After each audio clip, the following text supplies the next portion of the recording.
Colombia envió casi 500 millones de dólares en carbón a México el año pasado. México lo compró, lo procesó y siguió adelante. Nadie habló de eso. Nadie preguntó qué pasaría si ese flujo se interrumpiera. Nadie calculó cuánto dependía Colombia de que México siguiera siendo su cliente. Pero hay algo más. Mientras Colombia exporta su carbón hacia el norte, México está construyendo la ruta logística que hará irrelevante la posición geográfica de Colombia en el comercio internacional. Y Bogotá acaba de anunciarlo con orgullo, sin notar que está compitiendo con una obra que ya existe y que ya ganó su primera batalla. Hay dos proyectos en América Latina que quieren hacer lo mismo: conectar el Océano Pacífico con el Atlántico sin pasar por el Canal de Panamá. Uno ya opera, tiene vías de acero, locomotoras de 4.000 caballos de fuerza y un acuerdo firmado con la Unión Europea. El otro tiene estudios de prefactibilidad, 27 kilómetros de túneles proyectados y un costo estimado de más de 54 billones de pesos colombianos que nadie sabe todavía cómo financiar.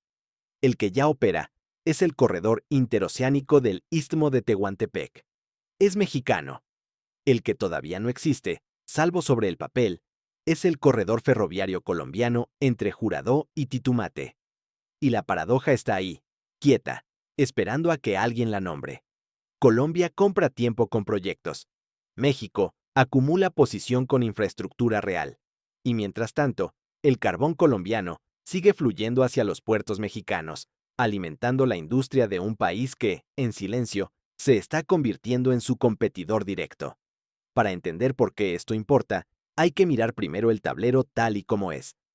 Colombia es uno de los 5 mayores exportadores de carbón térmico del mundo. En 2024, exportó 64 millones de toneladas. El carbón representa el 14% de todas las exportaciones colombianas. Es el producto que más pesa en los barcos que salen de los puertos de Santa Marta y del Cerrejón. Sin ese carbón, Colombia tiene un problema fiscal serio. Sin esos ingresos, el gobierno de Gustavo Petro no puede financiar los programas sociales que son la base de su legitimidad política. Ahora bien, el carbón colombiano no va a un solo lugar. Va a Corea del Sur, va a Turquía, va a los Países Bajos, va a China, pero entre sus principales clientes históricos está México. En 2024, México importó carbón colombiano por valor de 453 millones de dólares. El año anterior, había importado casi 575 millones. La cifra bajó, pero el vínculo sigue siendo estructural. Las suyas colombianas, ese carbón mineral que se usa para generar electricidad y producir coque industrial, llegaron a puertos mexicanos y alimentaron la cadena productiva de un país que las necesita. El dato que importa no es la cifra exacta. El dato que importa es lo que esa cifra revela. Colombia necesita que México compre. México no necesita comprar solo a Colombia. Aquí abre el primer loop que vamos a dejar abierto. Si México tiene alternativas para su suministro de carbón y Colombia no tiene alternativas para sus compradores, en esa magnitud, ¿quién tiene la palanca en esa relación? La respuesta obvia diría que Colombia, porque vende algo que el otro necesita. Pero la respuesta correcta dice lo contrario. Quien controla la demanda, controla el precio. Quien controla el precio, controla el ingreso. Y quien controla el ingreso de un país que vive del carbón, tiene en sus manos algo que ningún discurso en la Asamblea General de la ONU puede compensar. Ahora vamos al segundo tablero, porque el carbón es solo la primera pieza. En mayo de 2026, el Ministerio de Transporte de Colombia presentó con fanfarria los estudios de prefactibilidad de su proyecto más ambicioso, un corredor ferroviario de 222 kilómetros que conectaría el Pacífico con el Caribe a través del Chocó, entre los puertos de Juradó y Titumate. La ministra habló de aprovechar la posición geográfica privilegiada de Colombia entre dos océanos. Habló de competitividad logística, de 25 millones de toneladas de carga en su fase final, de desarrollo para el Chocó, de una nueva era en el comercio internacional sudamericano. El problema es que mientras Colombia presentaba estudios de prefactibilidad, México ya había completado su primera operación interoceánica. En abril de 2025, 600 automóviles coreanos de la marca Hyundai cruzaron México de costa a costa en menos de una semana. Salieron por Salina Cruz, en el Pacífico, y llegaron a Coatzacoalcos en el Golfo. El Canal de Panamá, para el mismo tipo de operación, habría tardado hasta 12 días. La primera pieza del corredor mexicano no fue un anuncio, fue una demostración.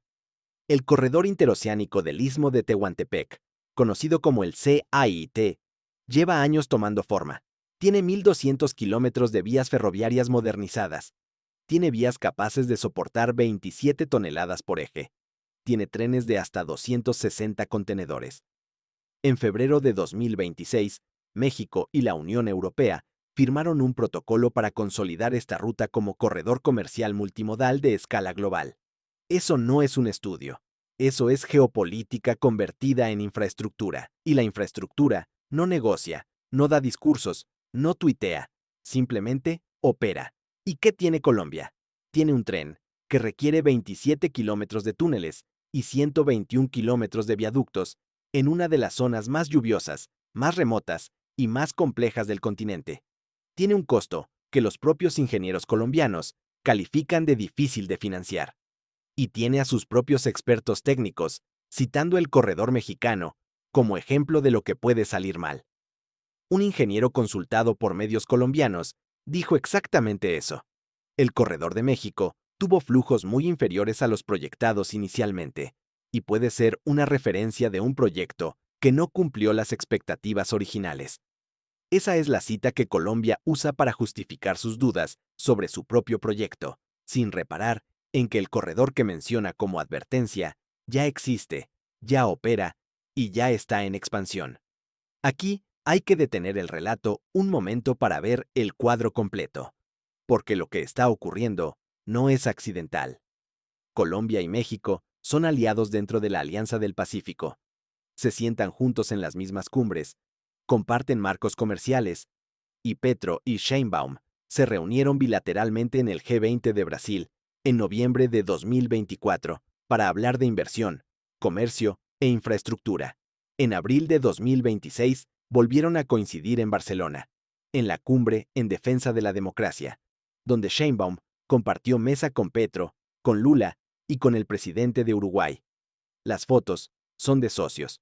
La narrativa pública es de cooperación. Pero debajo de esa narrativa hay una competencia estructural que ninguno de los dos nombra en voz alta.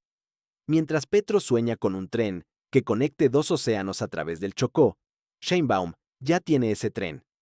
Mientras Colombia busca compradores para su carbón en mercados que están mirando hacia Asia, México es uno de esos compradores y también uno de los competidores logísticos que podrían hacer menos necesaria la posición geográfica colombiana. La relación bilateral entre los dos países tiene este doble fondo que la prensa latinoamericana no está viendo. Y ahí es donde se resuelve el loop que dejamos abierto hace unos minutos. ¿Quién tiene la palanca? México. No porque lo haya buscado con agresividad, no porque haya diseñado una estrategia explícita para presionar a Colombia, sino porque la infraestructura que construyó, la posición que ocupa como comprador de materias primas y el peso que tiene dentro de la Alianza del Pacífico, cuya presidencia pro tempore asumió en enero de 2026, le dan una posición de ventaja sin que haya necesitado declarar nada. El poder silencioso no anuncia sus movimientos. Se revela cuando el otro país empieza a mirar sus opciones y descubre que todas pasan por negociar con México. Y ahora llegamos al momento más importante de este análisis, el que los canales de noticias no van a cubrir, porque requiere mirar tres capas al mismo tiempo. Colombia acaba de recibir un golpe arancelario de Washington. El 23 de julio de 2026, la Oficina del Representante Comercial de Estados Unidos elevó al 12.5% el arancel adicional para parte de las importaciones colombianas. El café quedó fuera, el petróleo quedó fuera, el carbón quedó fuera, pero las flores colombianas quedaron dentro. Y ese detalle importa porque las flores son el símbolo visible de lo que Colombia exporta con valor agregado, con trabajo humano, con mano de obra intensiva. El sector mueve cerca de 2.000 millones de dólares al año y el 80% va a Estados Unidos. Colombia abastece el 60% de las importaciones de flores del mercado estadounidense, y ahora esas flores tienen un costo adicional del 12.5% que el sector floricultor no sabe cómo absorber. ¿Y qué tiene que ver México con esto? Dos cosas. La primera, México y Ecuador, sus competidores directos en flores, quedaron fuera de ese arancel específico.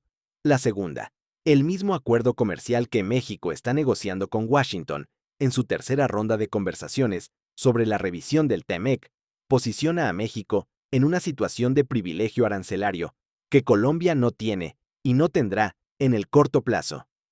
Mientras Bogotá busca cómo salvar su sector floricultor, Ciudad de México está sentada en la mesa de negociación con Washington, hablando de los términos del comercio continental del próximo decenio. Esto no es una conspiración. No es México moviendo fichas ocultas para dañar a Colombia. Es algo más difícil de rebatir que una conspiración. Es la lógica acumulada de decisiones correctas tomadas en el momento correcto. Una infraestructura terminada a tiempo. Un asiento garantizado en la mesa comercial con el vecino más poderoso del hemisferio. Una posición como comprador estructural de materias primas que genera dependencia sin que haya sido la intención generarla.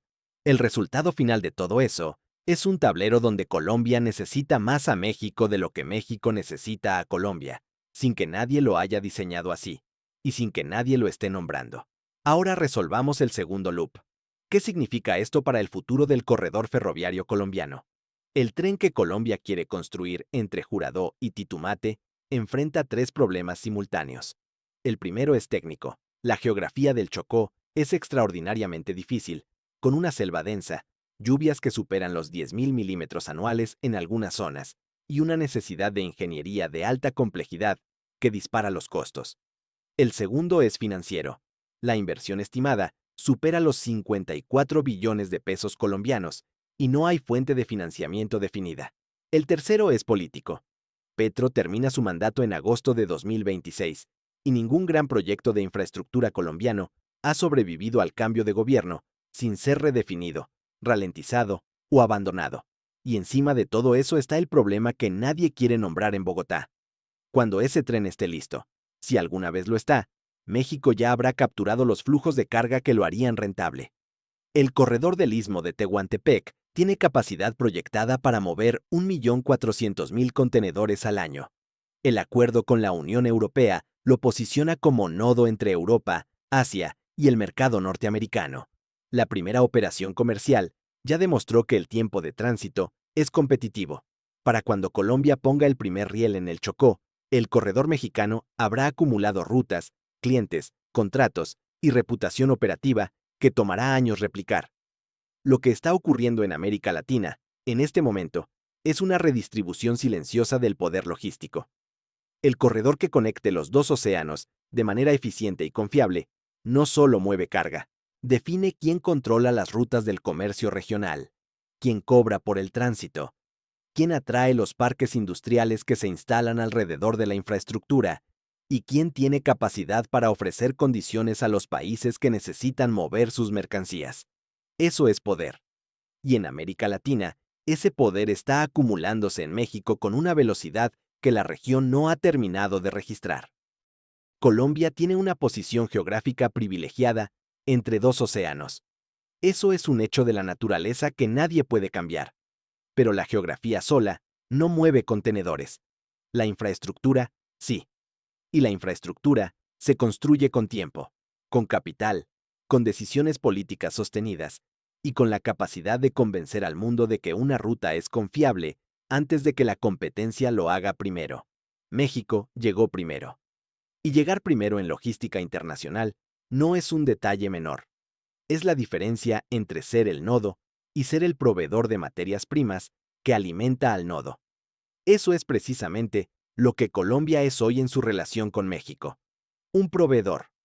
Un proveedor de carbón, sí, pero también, sin saberlo, un proveedor de argumentos para medir la velocidad con la que el corredor mexicano supera las expectativas que el tren colombiano todavía no tiene.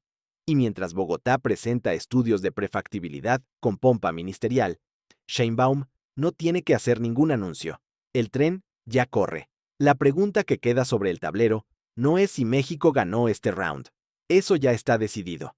La pregunta es, ¿qué hará Colombia cuando su próximo gobierno entienda que la ventana para competir en logística interoceánica se está cerrando, que el carbón no es eterno como fuente de ingresos, y que el comprador más cercano, el que más ha comprado, también es el país que está redefiniendo las rutas comerciales del continente? Esa conversación, esa negociación que todavía no ha ocurrido, es la que determinará si Colombia se convierte en socio estratégico del corredor mexicano o si queda fuera del tablero que México está construyendo, pieza por pieza, en silencio absoluto.